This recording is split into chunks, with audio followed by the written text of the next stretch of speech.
न्याय चक्रंसी टीवी में आपका स्वागत है। मैं हूं मुस्कान सिंह। देश में कोरोना का खतरा, पीएम मोदी आज कर रहे हैं समीक्षा बैठक।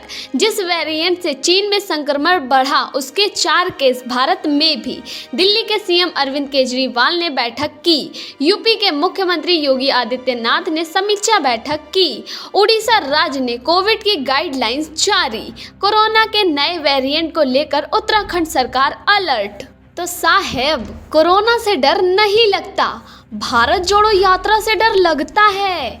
भारत में कोरोना अटैक से पहले राहुल गांधी ने मोदी सरकार को अलर्ट किया था, लेकिन ना नमस्ते ट्रंप रुका, ना मध्य प्रदेश की सियासी जोड़ तोड़ रुकी और ना ही लिट्टी चोखा छोड़ा गया। लेकिन भारत जोड़ो यात्रा की कामयाबी का कमाल है कि अब मोदी सरकार समय से पहले सतर्क है और पहली बार उल्टे राहुल गांधी को सतर्कता की सरकारी अपील की गई है। खबरें हैं कि केंद्रीय स्वास्थ्य मंत्री मनसुख मांडविया ने कांग्रेस नेता राहुल गांधी को उनकी भारत जोड़ो यात्रा में कोविड प्रोटोकॉल लागू करने की अपील की है। याद है, कांग्रेस नेता राहुल गांधी ने इस समय कन्याकुमारी से कश्मीर के बीच भारत जोड़ो यात्रा पद यात्रा पर निकले हैं। यह यात्रा बुधवार को हरियाणा में पहुंची और इसी सप्ताह के अंत में यह दिल्ली में दाखिल होने वाली है। इस बीच राहुल गांधी से सरकारी अपील की गई है कि अगर कोविड गाइडलाइंस का पालन संभव न हो तो सार्वजनिक स्वास्थ्य इमरजेंसी की सूरत में देश हित में इस यात्रा को स्थगित कर दिया जाए। कमाल है, कोरोना को लेकर भी कानून कायदे सत्ता पक्ष और विपक्ष के लिए अलग अलग हैं। यही वजह है कि स्वास्थ्य मंत्री के पत्र पर कांग्रेस ने पलटवार करते हुए उनसे पूछा है कि देश में इस समय कोरोना के लिए भारत सरकार ने कोरोना वायरस संक्रमण के किन नियमों और प्रोटोकॉल की घोषणा की है। कांग्रेस प्रवक्ता पवन खेड़ा का प्रेस कॉन्फ्रेंस के दौरान सवाल था कि भारत सरकार को राजस्थान और कर्नाटक में बीजेपी की यात्रा क्यों नहीं दिखाई दे रही है। पवन खेड़ा ने कहा कि क्या इस तरह का पत्र राजस्थान में बीजेपी के अध्यक्ष सतीश पूनिया को भेजा गया है क्योंकि वो जन आक्रोश यात्रा निकाल रहे हैं। क्या इसी तरह का पत्र कर्नाटक बीजेपी को भी भेजा गया है जो इसी तरह की यात्रा निकाल रही है। उनका कहना है कि अभी आप हवाई अड्डे पर जाइए और हवाई जहाज में बैठिए, ना आपको मास्क लगाने को कहा जाएगा और ना आपको सैनिटाइजर दिया जाएगा। क्या भारत सरकार ने नियमों और प्रोटोकॉल की कोई घोषणा की है? क्या संसद का सत्र स्थगित कर दिया गया है?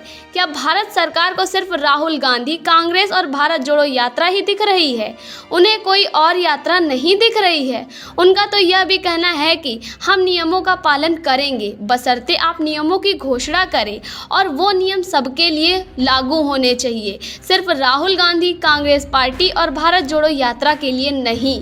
उल्लेखनीय है कि कोरोना काल में मास्क को लेकर जनता को जमकर लूटा गया, लेकिन मास्क की सलाह देने वाले पीएम मोदी ने मास्क को कितना अपनाया यह जग जाहिर है। कोरोना अटैक से देश की जनता कितनी परेशान रही, इलाज के लिए, ऑक्सीजन के लिए, दवाइयों के लिए, अंतिम संस्कार के लिए, यह तो पूरी दुनिया ने देखा है। यदि कोरोना की बर्बादी को लेकर मोदी सरकार इतनी ही चिंतित है तो एक सर्वदलीय जांच आयोग गठित करना चाहिए जो कोरोना अपराधियों की पहचान कर सके। 3 तारीख चौथा महीना 2020 में कोरोना वायरस से तब बेखबर थे या बेपरवाह थे पीएम मोदी। पुराना ट्वीट चर्चा में लिखा था।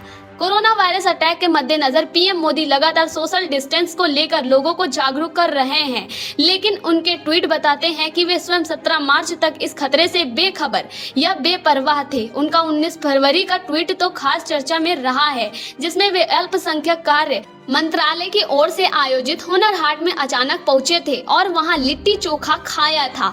खास बात यह है कि कोरोना का पहला प्रभावित जनवरी माह में सामने आया था और राहुल गांधी ने तो कोरोना वायरस को लेकर 12 फरवरी को चेतावनी वाला ट्वीट भी किया था। 28 तारीख चौथा महीना 2020 में कोरोना वायरस आपका भारत में स्वागत है पार्ट 2 में भी क्या ऐसी ही लापरवाही रहेगी में लिखा था। विदेश में रह रहे हर देशवासी को भारत आने का हक है, लेकिन कोरोना वायरस अटैक के मद्देनजर अंतर्राष्ट्रीय आवागमन के नियमों को बदलकर सख्त करना होगा, वरना महाराष्ट्र जैसे राज्यों सहित संपूर्ण राष्ट्र को फिर से इसकी भारी कीमत चुकानी होगी। याद रहे, भारत में कोरोना का पहला मरीज जनवरी में ही सामने आ गया था। फरवरी माह के पहले पखवाड़े में कोरोना संकट के लिए कांग्रेस नेता राहुल गांधी ने चेतावनी भी दी थी, लेकिन इससे बेपरवाह पीएम मोदी अमेरिका के राष्ट्रपति ट्रंप के सम्मान में आयोजित कार्यक्रम नमस्ते ट्रंप में व्यस्त रहे। आपका भारत में स्वागत है पार्ट 1 कार्यक्रम के दौरान कितने देशी विदेशी महाराष्ट्र, गुजरात आदि राज्यों में आए और गए, इसका हिसाब तो शायद मिल जाए, किंतु इनकी पक्की जांच हुई होगी, इसमें संदेह है। इसीलिए कितने विदेशी यहाँ कोरोना वायरस बांट कर गए हैं कहना मुश्किल है। यही नहीं, बाद में विदेश में रहने वाले भारतीय छात्रों आदि को भी भारत लाया गया, किंतु तब भी कोई खास सतर्कता नहीं बरती गई, जिसके नतीजे में कोरोना को भारत में आराम से एंट्री मिल गई। डॉक्टरों, नर्सों आदि के साथ बदतमीजी करने वालों का तो देश भर में कोरोना फैलाने में योगदान उल्लेखनीय है ही। इनके खिलाफ समय पर सख्ती कार्यवाही में सरकारी सुस्ती भी अविस्मरणीय है। शायद सियासी फायदे के लिए यह सुस्ती बरती गई हो। 10 तारीख चौथा महीना 2020 में छत्तीसगढ़ के मुख्यमंत्री भूपेश बघेल ने मोदी सरकार को दिखाया आईना में लिखा था। छत्तीसगढ़ के मुख्यमंत्री भूपेश बघेल का कहना था कि कांग्रेस नेता राहुल गांधी ने उन्हें मार्च के पहले सप्ताह में ही कोरोना बीमारी की आशंका को लेकर तैयारी करने के निर्देश दे दिए थे। यही वजह से सुरक्षात्मक कदम उठाने के मामले में छत्तीसगढ़ बाकी राज्यों के मुकाबले आगे रहा। उन्होंने मोदी सरकार को आईना दिखाते हुए कहा कि केंद्र सरकार ने समय पर कदम उठाए होते तो देश भर में कोरोना नहीं फैलता। याद रहे, इस मुद्दे को पल पल इंडिया ने सबसे पहले प्रमुखता से उठाया था। सीएम बघेल को मानना है कि ये बीमारी हिंदुस्तान की नहीं है, ये इंटरनेशनल फ्लाइट के जरिए भारत में पहुंची है। केंद्र सरकार को समय रहते इंटरनेशनल फ्लाइट से आए लोगों को क्वारंटीन में रखना चाहिए था। जितनी भी इंटरनेशनल फ्लाइट जहां से आती रही हैं, उसको वहां रोक लेते और क्वारंटीन में रखते तो ये बीमारी हिंदुस्तान भर में नहीं फैलती। राजनीतिक जानकारों का मानना है कि शुरुआत से देखें तो कोरोना को लेकर सत्ता प्रेमी मोदी सरकार कभी सही समय पर और सही तरीके से सक्रिय नहीं रही है, और यही वजह है कि ताली थाली बजाने जैसे इवेंट ही ज्यादा चर्चा में रहे हैं। राज्य सरकारों ने अपनी तैयारी की, लेकिन हमारे यहाँ छत्तीसगढ़ में हम लोगों ने जो शुरुआत की, माननीय राहुल गांधी जी ने, जो हमारे पूर्व राष्ट्रीय अध्यक्ष है, उसने चिंता जाहिर की और तब से हम लोगों ने उसकी तैयारी शुरू कर दी थी।